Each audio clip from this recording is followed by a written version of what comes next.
Hi everyone, I welcome you all to our channel. तो आज हम 9 मार्च 2020 के न्यूज़ आर्टिकल 2021 के न्यूज़ आर्टिकल डिस्कस करेंगे ऑफ द इंडियन एक्सप्रेस।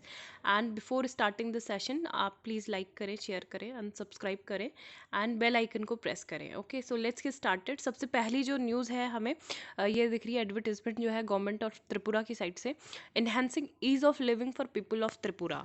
ठीक है, तो ये इनाग्रेशन किसका हो रहा है? मैत्री सेतु का ओवर रिवर फेनी एट सबरूम। तो सबरूम ये त्रिपुरा में है और ये किससे कनेक्ट करेगा? बांग्लादेश में रामगढ़ है। ठीक है, तो मोर क्लैरिटी के लिए एक बार आप AIR न्यूज़ की जो न्यूज़ आती है सुबह, एक बार इसको सुनो तो आपको काफ़ी सारे फैक्ट्स पता चल जाएंगे। Boost to connectivity between India and Bangladesh, Prime Minister Narendra Modi will inaugurate the Maitri Setu connecting Tripura to Bangladesh today. A special report from our Dhaka correspondent. Prime Minister Narendra Modi will inaugurate Maitri Setu between India and Bangladesh today via video conferencing. The Prime Minister will also inaugurate and lay the foundation stone of several infrastructure projects during the event. The inauguration of the bridge on the Feni River will give a major boost to connectivity between northeast of India and Bangladesh. Connecting Sabroom in India with Ramgarh in Bangladesh, Tripura is set to become the gateway of Northeast with access to Chittagong port of Bangladesh, which is just 80 kilometers from Sabroom. The construction of the 1.9 kilometer long bridge was taken up by the National Highways and Infrastructure Development Corporation Limited at a project cost of rupees 133 crores. The Prime Minister will also lay the foundation stone for setting up an integrated check post at Sabroom. It will ease the movement of goods and passengers between the two countries and provide new market opportunities for products of northeast states. Rajesh Jha for AIR News, Dhaka. तो ये हमने already discuss कर लिया कि रामगढ़ को connect करेगा ये बांग्लादेश से, और प्लस ये त्रिपुरा एक क्या बन जाएगा? Gateway of the north east. ठीक है, फेनी रिवर पे ये बनेगा एट सबरूम। एंड बेनिफिट्स इसके यही होंगे कि जो इसेंशियल गुड्स हैं वो नॉर्थ ईस्टर्न रीजन में बिल्कुल कम कॉस्ट में वो ट्रांसपोर्टेशन उनका हो सकता है। इससे जो हॉर्टिकल्चर और जो फॉरेस्ट प्रोड्यूस है फ्रॉम नॉर्थ ईस्ट रीजन, उसका भी जो एक्सपोर्ट है काफ़ी उसको बूस्ट मिलेगा। एंड प्रोजेक्ट की cost 133 crore, total project length 1.9 kilometre and connect Sabroom in India, Chittagong port जो है बांग्लादेश का वो भी है। 9 प्रोजेक्ट्स वर्थ ₹3 करोड़। हाईलाइट्स तो ये सारी है कि कहाँ कहाँ पे स्पेंड करेंगे, जैसे स्टेट PWD रोड्स हैं, integrated commands and control centres हैं। तो यहाँ पे इनके सेलिएंट फीचर्स भी दिए हुए हैं और जो बेनिफिट्स हैं वो भी दिए हुए हैं। जैसे कालेश्वर कोहवाल सेक्शन जो नेशनल हाईवे 2008 पे है, 208 पे। सो ये भी जो टाइम है अगरतला से कालेश्वर का, तो इसको भी जो ट्रैवल टाइम है उसको भी रिडक्शन यहाँ पे करेगा। एंड बेटर कनेक्टिविटी रहेगा जो टूरिस्ट प्लेस है उनाकोटी, और ट्रैफिक कंजेशन को कम करेगा। ठीक है, तो ये कुछ इंपॉर्टेंट यहाँ पे इसके बेनिफिट्स हैं, तो ये सारे आप एक बार डिटेल में दे सकते हैं। बांग्लादेश से बार बार मतलब हम न्यूज़पेपर में कंटिन्यूसली पढ़ रहे हैं इंडिया बांग्लादेश के रिलेशन, क्योंकि अभी इंपॉर्टेंट विजिट होगी 26 मार्च को प्राइम मिनिस्टर के द्वारा। अभी हमारे जो एक्सटर्नल अफेयर्स मिनिस्टर हैं S जयशंकर, तो उन्होंने विजिट किया था।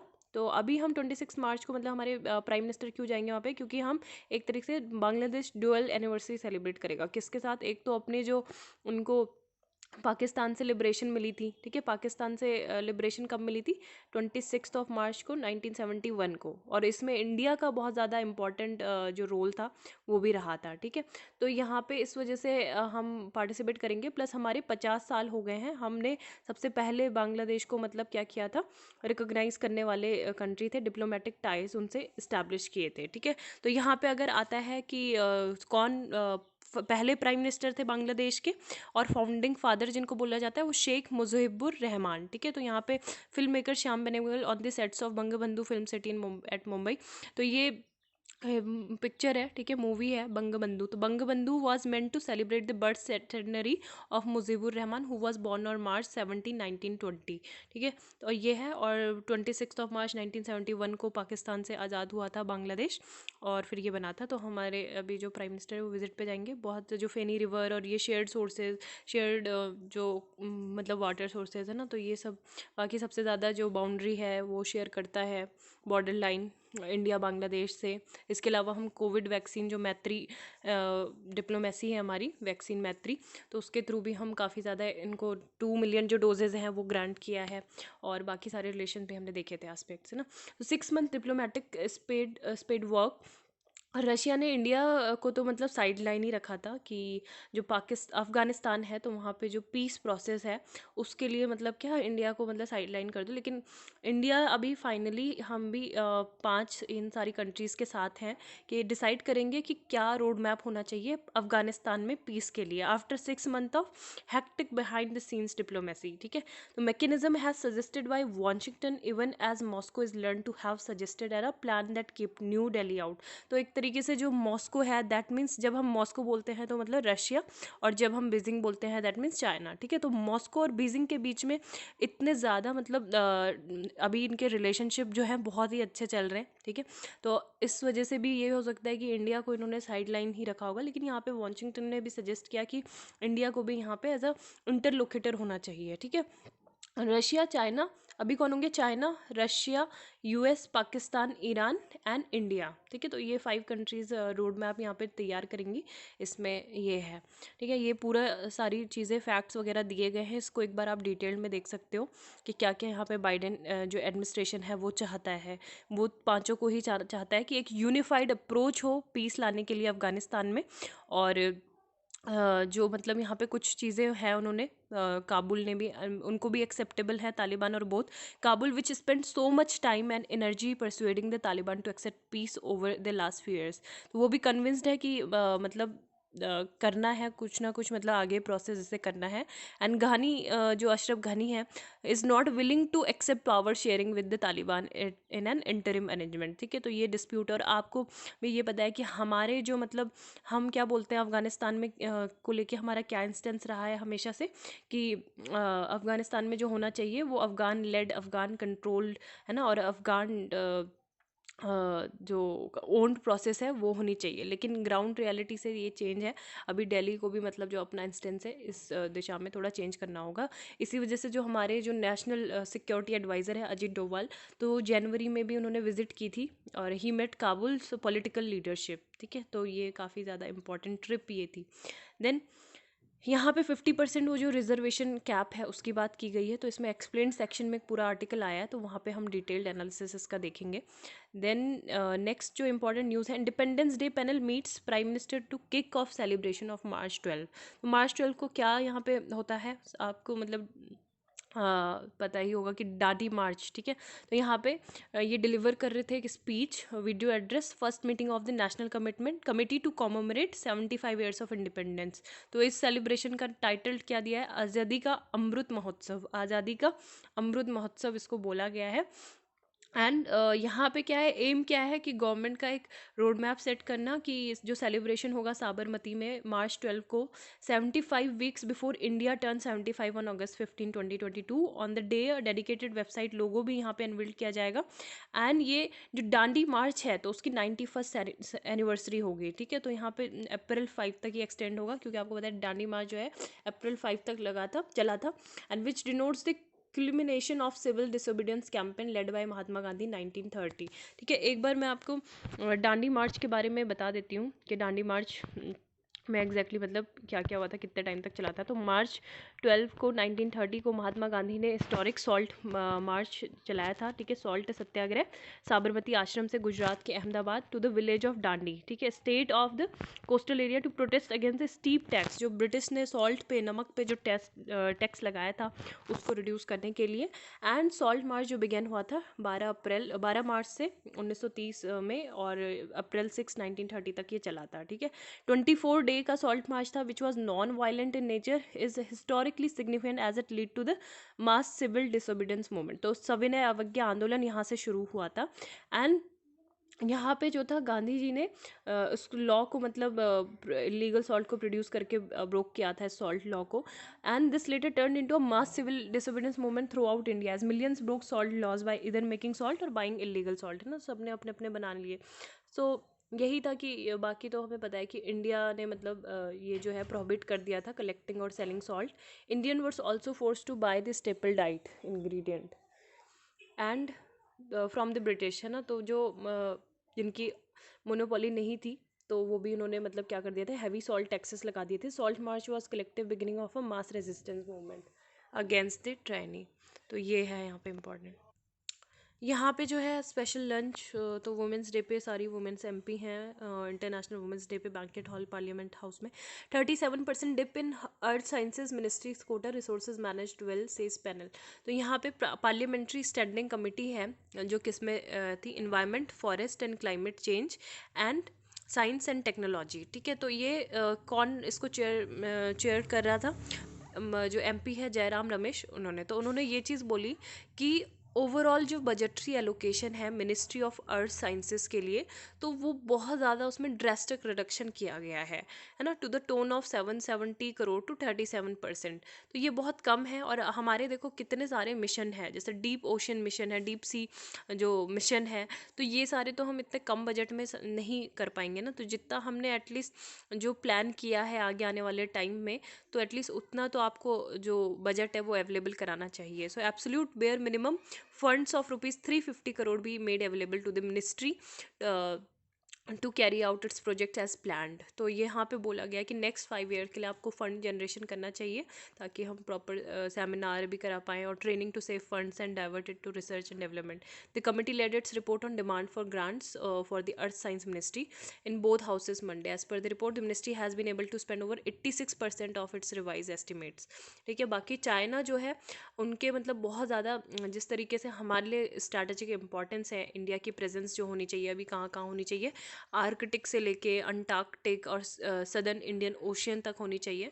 तो चाइना में मतलब वो दोनों ही साइंटिफिक रिसर्च और मैन पावर, तो इन दोनों ही सेक्टर में वो क्या करते हैं, बहुत ज़्यादा इन्वेस्टमेंट भी करते हैं। तो इसी तरीके के इंडिया को भी करना चाहिए यहाँ पे।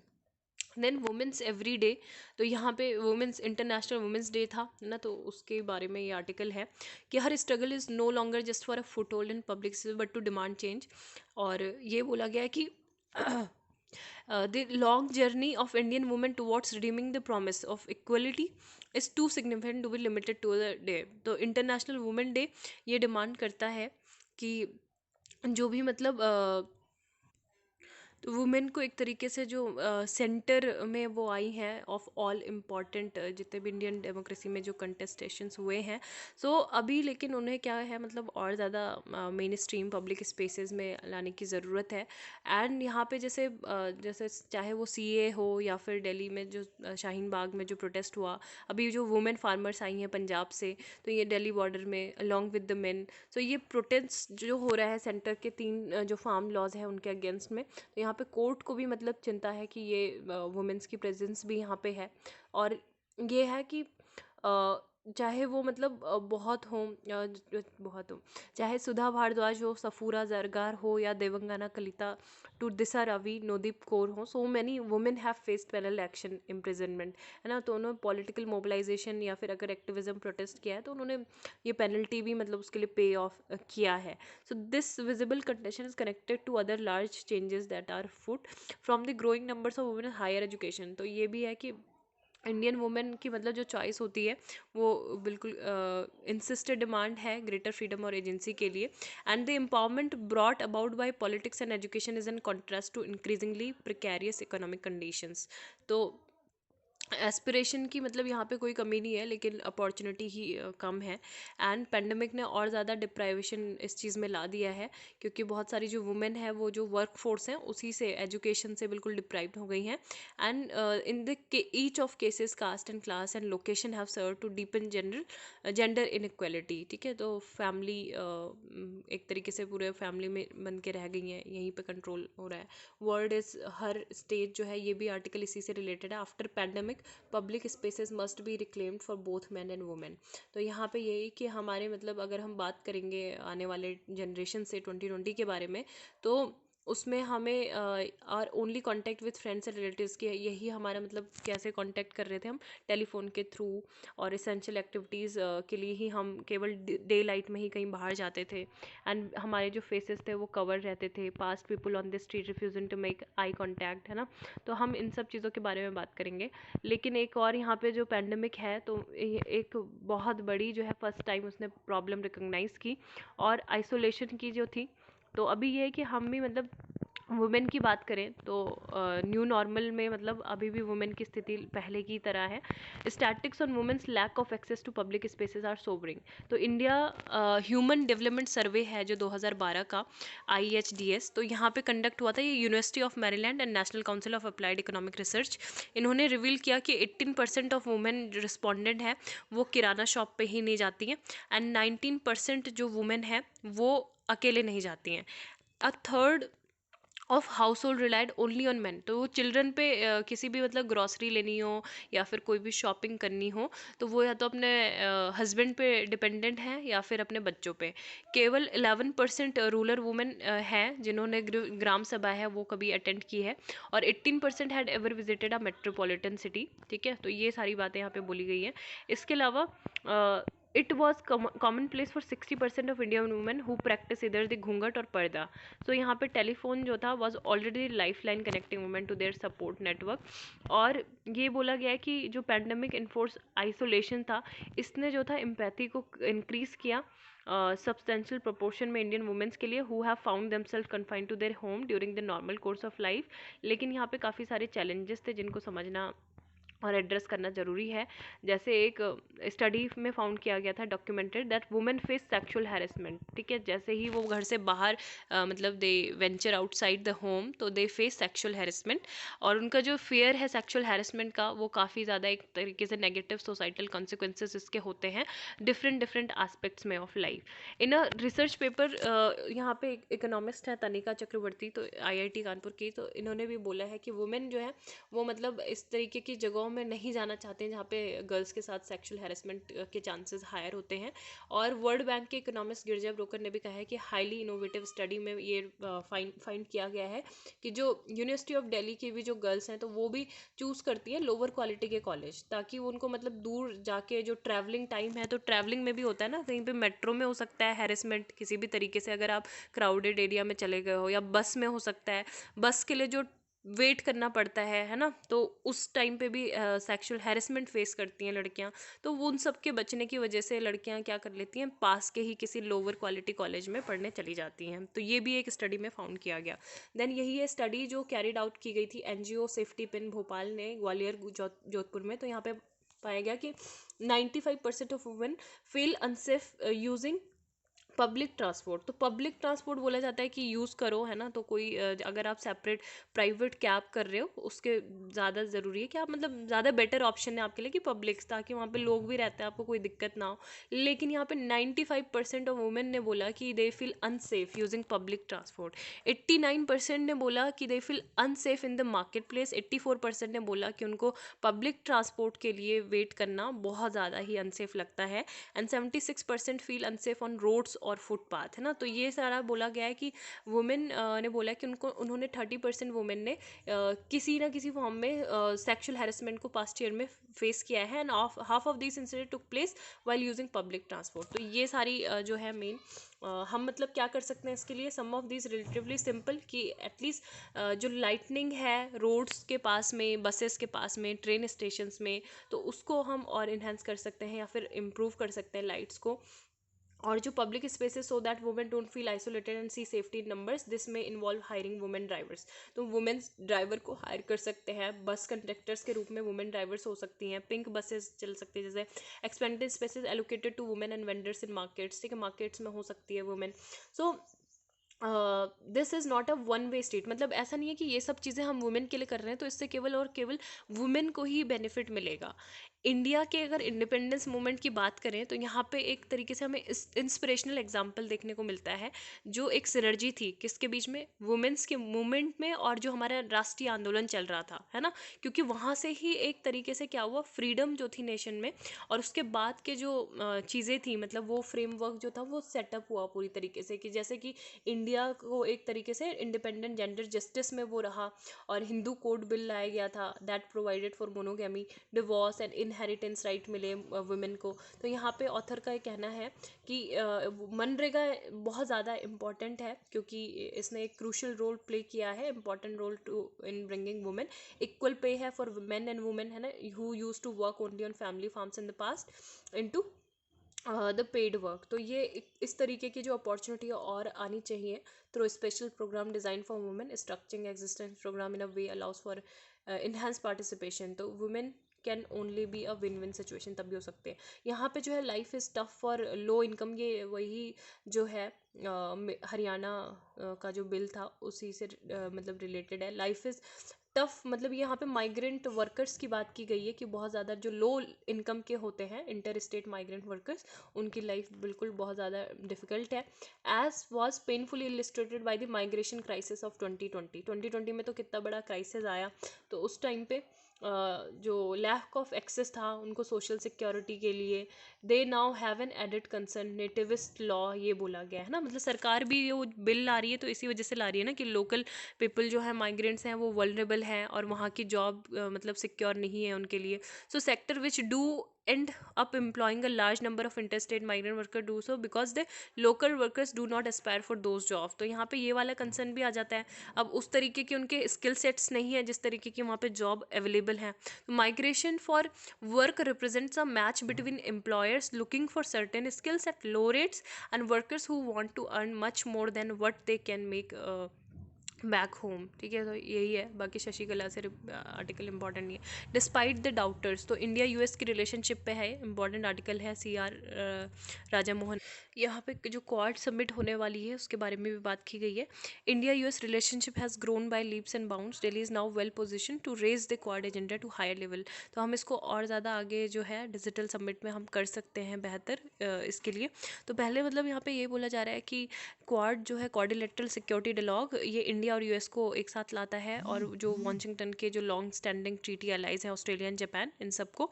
और पहले जैसे जो ट्रम्प एडमिनिस्ट्रेशन है तो ट्रम्प एडमिनिस्ट्रेशन मतलब वो चाइना को बिल्कुल डायरेक्टली डिनाई करते थे उनकी पॉलिसी एंड ऑल। लेकिन ये बोला गया था कि जब बाइडेन होगा तो इनका थोड़ा इंक्लिनेशन चाइना के ज़्यादा होगा, चाइना की साइड। लेकिन जो क्वाड है उसमें ज़्यादा इंटरेस्ट नहीं लेंगे। लेकिन ऐसा बिल्कुल ये इनएक्यूरेट साबित हो रहे, प्रूव कर रहे हैं जितने भी एजम्पशंस थे। अभी जो डेमोक्रेटिक पार्टी है वो बिल्कुल स्ट्रॉन्ग कंसर्न है उनके ह्यूमन राइट्स को लेके। लेकिन ये बोला गया है कि साथ में ये क्वाड और जो ये सारे ग्रुप है इसको भी बहुत ज़्यादा इंपॉर्टेंस वो दे रहे हैं, है ना। और कोई भी मतलब चाहे वो कोई भी पार्टी हो या फिर फॉरेन प्लेयर हो, तो वो एक सिंगल जो है मतलब सिंगल पॉइंट एजेंडा है तो उस पर मतलब फोकस करके नहीं चल सकता है। कि अगर वो उनको कंसर्न है डेमोक्रेसी या ह्यूमन राइट्स से रिलेटेड कोई भी, तो वो उसको ही अपनी फॉरेन पॉलिसी का पार्ट नहीं बना सकता है। बल्कि ऑल जितने भी मतलब चीज़ें हैं, need to balance competing interest, सारी चीज़ें मतलब उनको एक साथ लेके चलनी होंगी, है ना। तो ये वाली चिंता सता रही थी ना कि इंडिया में क्योंकि ह्यूमन राइट्स और ये सारी इशू है तो वो बाइडेन एडमिनिस्ट्रेशन उठाएगा तो उनका इंटरेस्ट जो है क्वाड ग्रुप पे नहीं होगा। तो ये वाले सारे एजम्पशन को उन्होंने गलत प्रूफ किया है। एंड उन्होंने ये सिग्नल किया है कि more continuity than discontinuity with Trump's China policy. और ये अफर्म किया है कि वो कमिटेड रहेंगे इंडो पैसिफिक एंड क्वाड के रिलेशंस को। And the foreign minister of the Quad were quick to convene digitally and the summit appears a natural next step. तो यही है कि इंडिया का जो है यूएस एक कॉम्प्रिहेंसिव पार्टनर बन गया है। एंड रशिया की जो रिलेशनशिप है वो डिफेंस में हमारी काफ़ी बेहतरीन रिलेशन है रशिया से, लेकिन कॉमर्स में बिल्कुल कम रिलेशन है। ठीक है, व्यापार हम मतलब ज़्यादा अच्छे रिलेशन नहीं है। एंड इंडिया के जो टाइज़ हैं चाइना के साथ वो काफ़ी ज़्यादा, पता ही है हमको कि कमर्शियल टाइज़ कितने ज़्यादा हैं, लेकिन वो बीजिंग के ही फेवर में ज़्यादा रहते हैं। ठीक है, और जो बाकी जो पॉलिटिकल ट्रस्ट है वो भी इतना नहीं है जब से बाउंड्री इशू स्टैंड ऑफ चला। इसके अलावा अगर हम यूरोप की बात करें, ठीक है, यूएस का कवर हो गया, रशिया का कवर हो गया, चाइना का कवर हो गया। अब यूरोप की पूरे बात करें तो कलेक्टिवली जो यूरोप है वो एक कॉमर्स के उसमें देखें तो एक बिग एंटिटी है हमारे लिए, but security corporation European countries का इतना ज़्यादा नहीं हमसे, मतलब इतना ज़्यादा बेहतर रिलेशन नहीं है। देन यूएस जो है साइजेबल प्रेजेंस है इनकी अगर इकोनॉमी और सिक्योरिटी डायमेंशन में भी देखें। And the political common ground with India has steadily expanded. ठीक है, तो यूएस के साथ और ज़्यादा बेहतर हो रहे हैं हमारे रिलेशन। तो यहाँ पे कुछ 1990s की भी बात की गई है कि इंडिया जो था बहुत वल्नरेबल मोमेंट था इंडिपेंडेंस के बाद इंडिया के लिए, क्योंकि चाइना मतलब यूएस ने हमें क्या बोला था कि जो कश्मीर सेटलमेंट है आप पाकिस्तान के साथ वो करो, लेकिन दिल्ली ने डिनाई कर दिया था यूएस का प्रेशर। और हमने फिर भी मतलब बाद में न्यूक्लियर और मिसाइल प्रोग्राम्स भी थे वो कंडक्ट किए, न्यूक्लियर टेस्ट, है ना। तो ये यहाँ से हमारे एक तरीके से सीरियस डिप्लोमेटिक जो एफर्ट थे वो आने शुरू हुए। और equally importance to new political will in Delhi. The UPA government, जब यूपीए गवर्नमेंट ने मतलब बोला था उस टाइम पे कि क्या करने हैं, मतलब 2005 में जो यूएस से रिलेशंस थे वो और इस्टेब्लिश किए। एंड 2014 में the NDA government in power since 2000 had the political will to build on the US initiative launch by, जो यूपीए गवर्नमेंट के इनिशिएटिव थे तो उसको हम पूरा इंप्लीमेंट कर रहे हैं। And Quad shape the coalition approach to strategic connected has demonstrated the leadership vaccine diplomacy. तो ये सारे काम अभी किए जा रहे हैं, ठीक है। और बाकी यहाँ पे वही सब चीज़ है कि 2005 में मतलब क्या था, 2005 it struggled to implement the nuclear deal and started walking back from the framework for defense cooperation। तो यही इंपॉर्टेंट। लॉ ऑफ ओवररीच, तो यूएपीए की बात की गई है। Government's power to ban are sweeping and opaque. तो यूएपीए क्या है, अनलॉफुल एक्टिविटीज़ प्रिवेंशन एक्ट 1967। तो यहाँ पे ये था कि थोड़ा मैं फास्ट बोलूँगी, ठीक है, टाइम कम है तो आप स्पीड स्लो कर सकते हैं। तो यहाँ पे जो केस हुआ था, जैसे अभी रिसेंटली जो रिपब्लिक डे परेड हुई थी, तो उस टाइम परेड तो क्या मतलब वहाँ पे पूरे प्रोटेस्ट ही हो गए थे, ठीक है। और यहाँ पे फिर दिशा रवि जो केस हुआ था, तो यहाँ पे पुलिस ने अरेस्ट भी किया था और ये बोल के कि उनके जो सिख फॉर जस्टिस ऑर्गेनाइजेशन है उससे लिंक है। और ये क्या है, खालिस्तानी ऑर्गेनाइजेशन है जिसको बैन किया गया है और इसको डेजिग्नेट किया गया है terrorist under the UAPA act 1967, ठीक है। तो 1967 में ये एक्ट बना था और यहाँ पे ये बोल रहे हैं कि ये एक्ट जो है ये काफ़ी ज़्यादा मतलब बहुत ही ज़्यादा ड्रैकोनियन टाइप का ये एक्ट है ना, क्योंकि इससे नॉर्मल जो जिसके मतलब थोड़े बहुत जो जानता भी है इनके बारे में, ऑर्गेनाइजेशन के बारे में, तो वो भी क्या है, उनको भी मतलब सरकार क्या कर दे रही है, अरेस्ट कर दे रही है ना। So UAPA has turn right with banning regime throughout 54 years of history. और ये एक तरीके से मल्टीपल वे प्रोवाइड करता है ऑर्गेनाइजेशन को बैन करने वाला। एंड सारी जो रिजीम जितनी भी आई हैं उनके बिल्कुल पार, स्टेट की पार ज़्यादा रही है और इंडिविजुअल के जो सिक्योरिटी सेफ गार्ड्स हैं वो नहीं मिल पाते हैं। तो 1967 में unlawful association alone had no mention of terrorism. उस टाइम पे टेररिज्म का मेंशन ही नहीं था, केवल अनलॉफुल एक्टिविटी थी, जिसमें भी किन एक्टिविटीज़ को डिफाइन किया गया था, जिसमें अगर कोई स्पीचेस आप बोलो, राइटिंग्स हो, ठीक है, जो भी आप कोई अगर क्वेश्चन हो जो इंडिया की सॉवरेनिटी पे उठ रहा हो, तो वो उसमें आप अनलॉफुल एक्टिविटीज़ के अंदर उसको अरेस्ट कर सकते हो। तो सेंट्रल गवर्नमेंट फिर क्या कर सकती थी, किसी भी एसोसिएशन को अनलॉफुल बोल के 2 साल के लिए उनको बैन कर सकती थी उनके ओपिनियन के लिए, और है ना, जो भी मतलब जिसने इनकरेज किया है इसको। उसके बाद फिर एक बाद में क्या हुआ, the government mayor opinion of whether an organisation encourage secessionist claims would be not enough, wouldn't enough, a tribunal consisting of high court जज वुड हैव टू हेयर। मतलब ये था कि एटलीस्ट जो हाई कोर्ट का जज था वो 6 महीने तक मतलब एटलीस्ट सुने कि उस ऑर्गेनाइजेशन को ये कंफर्म करें कि उसको बैन करना है या फिर उसके बैन को रिजेक्ट करना है। तो ये सारी चीज़ें होती थी। लेकिन फिर 2004 में क्या हुआ, प्रिवेंशन ऑफ टेररिज्म एक्ट जो था रिप्लेस्ड किया गया, प्रोविजंस वर लार्जली इंसर्टेड यूएपीए। तो यूएपीए में फिर जो ऑर्गेनाइजेशन था उसमें जो टेररिस्ट था उसको भी मतलब ऐड किया गया, ठीक है। Unlike with unlawful association there is no judicial oversight. और ओनली कंडीशन ये थी कि जो परमानेंट बैन है वो सेंट्रल गवर्नमेंट उनका बिलीफ पे मतलब ये होगा बैन, कि अगर वो सेंट्रल गवर्नमेंट ने बोल दिया कि हाँ ये टेररिज्म एक्टिविटीज़ में इन्वॉल्व है तो बैन कर देना चाहिए, है ना। तो और वो भी नहीं था कि government need not provide reason for its ban. तो वो कमिटी भी मतलब उसके लिए वो जो पब्लिक में जो हियरिंग्स है वो कभी भी नहीं रखती थी, और केवल मतलब एक तरीके से ओपैक और अनअकाउंटेबल रिव्यू कमेटी हाउस होती थी, the very organ of state that band it, है ना। तो ये सारी चीज़ें होती थी।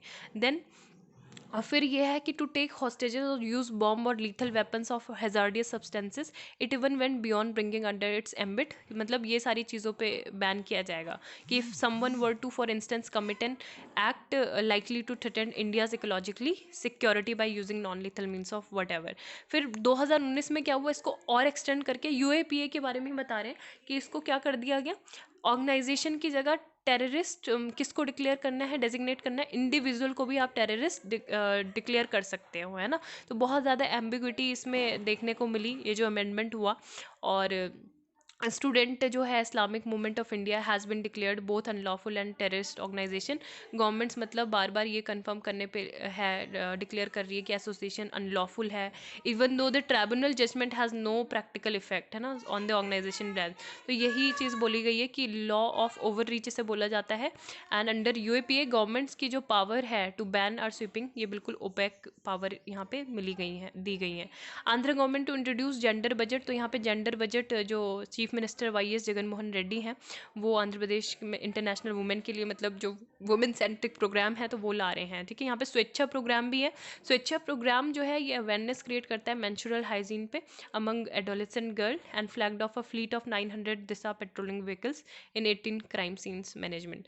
तो यहाँ पे अमेंडमेंट किसकी बात की जा रही है, 102nd amendment to give special power to NCBC, ठीक है। तो 102nd जो अमेंडमेंट है ऑफ द कॉन्स्टिट्यूशन, तो ये मतलब सुप्रीम कोर्ट को पावर देता है कि वो देखें, नोटिफाई करें कि कहाँ कहाँ पे कौन कौन से जो है लोग, वो क्या है एसईबीसी। एसईबीसी क्या है, सोशली एजुकेशनल बैकवर्ड क्लासेस हैं। लेकिन यहाँ पे जो है स्टेट्स खुद ही क्या कर दे रहे हैं, मतलब डिक्लेयर कर देते हैं कि एसईबीसी क्या है। तो ये चीज़ भी देखना पड़ेगा सुप्रीम कोर्ट को कि उनको स्टेट्स को ये पावर है या नहीं है ना।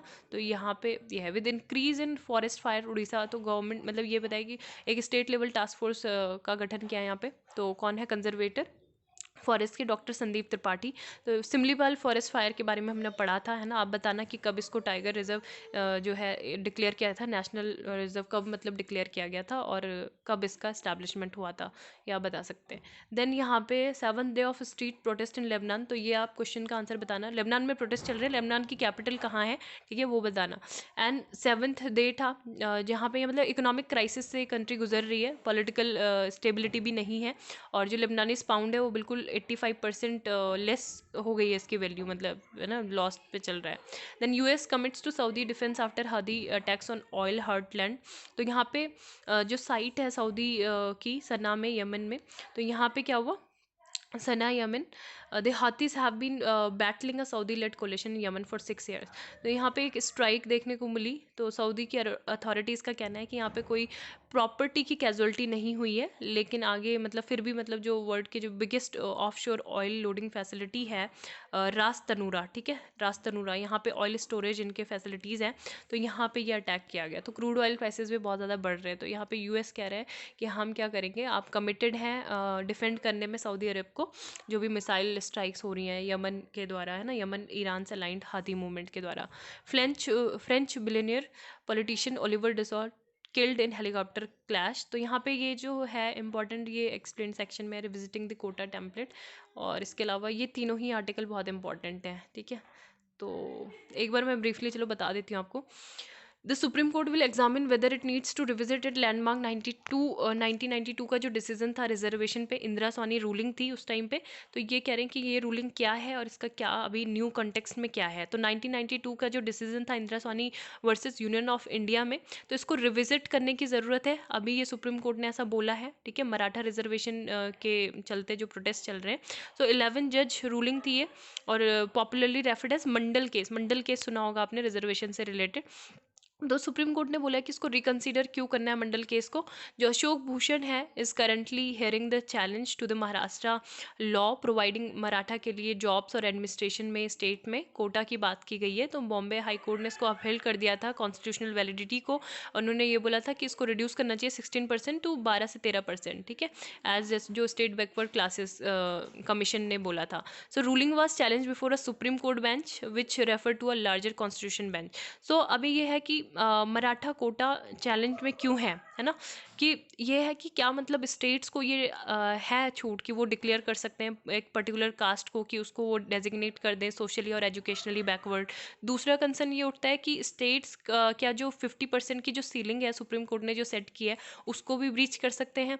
तो इंदिरा स्वामी का केस क्या था यहाँ पे 1979 का, तो यहाँ पे डिटरमाइन किया गया था क्राइटेरिया, ठीक है, कि कौन social economic educationally backward classes होंगी। तो मंडल रिपोर्ट ने ये आइडेंटिफाइड किया था कि 52% जो पॉपुलेशन है at the time as socially economic backward classes, उनके लिए 27% रिजर्वेशन की बात की थी है ना, in addition to previously existing 22.5%। लेकिन फिर बाद में ये चेंज होता रहा, और फिर वर्डिक्ट में यही सब चीज़ें बोली गई कि entire caste is socially and educationally backward and therefore उनका जो इंक्लूजन है बैकवर्ड क्लासेस की लिस्ट में करना चाहिए, जैसा कि हमारे आर्टिकल भी सजेस्ट करता है 15 का सब क्लॉज 4, है ना। तो ये है। फिर कोर्ट में जो 50% लिमिट थी वर्टिकल कोटास की, उन्होंने भी ये बहुत सारे जजमेंट में दी थी, जैसे मैसूर वाला जजमेंट है 1964 का, यूनियन ऑफ इंडिया का जजमेंट है Devadasan versus union of India. और the court said that 50% limit will apply unless it exceptional circumstances। तो यहाँ पे कि मराठा रिजर्वेशन किस तरीके से इंदिरा स्वामी केस से रिलेटेड है। इंदिरा स्वामी जो केस था 102nd अमेंडमेंट जो था, which gives the president power, है ना, तो हमने ऑलरेडी डिस्कस कर लिया है बार बार कि प्रेसिडेंट को पावर देता है नोटिफाई करने का 102nd अमेंडमेंट कि बैकवर्ड क्लासेस कौन है, एंड कोर्ट को अभी ये देखना पड़ेगा सिमिलर पावर्स स्टेट्स के पास है या नहीं। और उसके अलावा the relevance of the Indira Sahni criteria is also under questions in another case, जहाँ पे 103, तो अगर ये आएगा अभी रिसेंटली क्योंकि ये हुआ है ना, 103 जो अमेंडमेंट है उसके तहत क्या मिला हुआ है, उसके तहत जो इकोनॉमिक वीकर सेक्शन है, ठीक है, तो उनको रिजर्वेशन मिला था जो 2019 में पास हुआ था। 10% मिला था ना, 10% गवर्नमेंट जॉब्स में educational institution for economic weaker section in unreserved category, तो ये एक था। तो इसको भी मतलब ये दोबारा से देख सकते हैं इस वाले केस के बाद। एंड बाकी है कि जैसे अभी बहुत सारे how any other states breach the 50% ceiling before, तो यहाँ पे बहुत सारे जो स्टेट्स हैं उन्होंने ऑलरेडी 50% की जो सीलिंग है उसको ब्रीच किया है। जैसे तमिलनाडु एक जीता जाता एग्जाम्पल है। तमिलनाडु में जो बैकवर्ड क्लासेस हैं और जो एसटीज एससीज हैं, तो एजुकेशनल और institution and appointments of post service under state act जो 1993 का है, तो वो 69% सीट्स जो है कॉलेजेस जॉब में स्टेट गवर्नमेंट में इनको ही कवर करता है, ठीक है। एंड ये चीज़ है कि इसमें मतलब क्या कर दिया जो गवर्नमेंट थी, उन्होंने अमेंडमेंट किया कॉन्स्टिट्यूशन में to place the law in the 9th schedule after the Indira Sawhney judgement. अब 9th शेड्यूल की इंपॉर्टेंस भी आपको पता होगी कि जो 9वीं अनुसूची में जो केस चला जाता है, मतलब जो भी चीज़ें होती है लॉ चले जाते हैं, तो वो क्या कर देता है, एक तरीके से सेफ हार्बर प्रोवाइड कर देता है, क्योंकि वहाँ पे जुडिशियल रिव्यू नहीं होता है जो article 31A of the constitution. तो यहाँ पे 9th शेड्यूल में जो भी मतलब लॉ होगा उसको चैलेंज नहीं किया जा सकता कि वो हमारे फंडामेंटल राइट्स को जो हमारे कॉन्स्टिट्यूशन में प्रोटेक्टेड हैं उसको क्या कर रहा है, उसको वायलेट कर रहा है ना। केवल और केवल तब 9th शेड्यूल के जो अमेंडमेंट जिस चीज़ में हुई है उनको तभी चैलेंज किया जा सकता है यदि वो हमारे कॉन्स्टिट्यूशन के basic structure of the constitution को वायलेट कर रहा हो। तो ये सारी चीज़ें इस तरीके से मतलब स्टेट ऐसा करते हैं।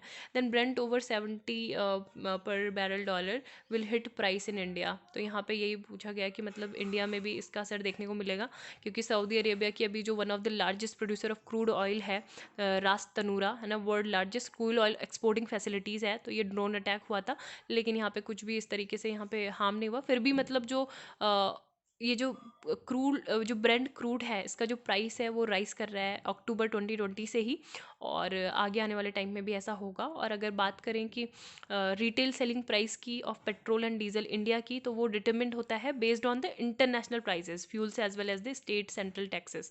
तो ये सारी चीज़ें भी हैं, इस वजह से टैक्स जो है बढ़ रहा है। और अगर सेंट्रल और स्टेट के टैक्सेस देखें करंटली, तो वो 162% है बेस प्राइस के पेट्रोल में, एंड 125% है base price of diesel in the national capital. और बाकी कुछ जैसे स्टेट है राजस्थान, वेस्ट बंगाल, मेघालय, असम, तो इन्होंने अपने स्टेट टैक्सेस को कट भी किया है ताकि जो नॉर्मल एक मिडिल क्लास लोग हैं उन पे टैक्सेस के जो बर्डन है, जो फ्यूल प्राइसेस के जो बर्डन है कंज्यूमर पे ना पड़े। लेकिन सेंटर ने अभी ये इंडिकेशन नहीं दिया है कि वो कब भी जो एक्साइज ड्यूटी है उसको कट करेंगे दोनों ही फ्यूल से, है ना। और 13% लीटर 13 पर लीटर किस पे, पेट्रोल पे इंक्रीज़ किया था, और डीजल पे ₹60 per litre to boost revenues during the कोविड-19, तो तब से ये चल रहा है अभी। And then in recent controversy, तो IIM कोलकाता और IIM अहमदाबाद के बीच में है, ऑटोनॉमी से रिलेटेड है। तो यहाँ पे एक बार इसको आप देख लेना कि क्या है, अगर नहीं समझ आए तो मैं दोबारा से मतलब एक बार दोबारा क्या मतलब एक बार इसको बता दूंगी, ठीक है, कि क्या है। So thank you, have a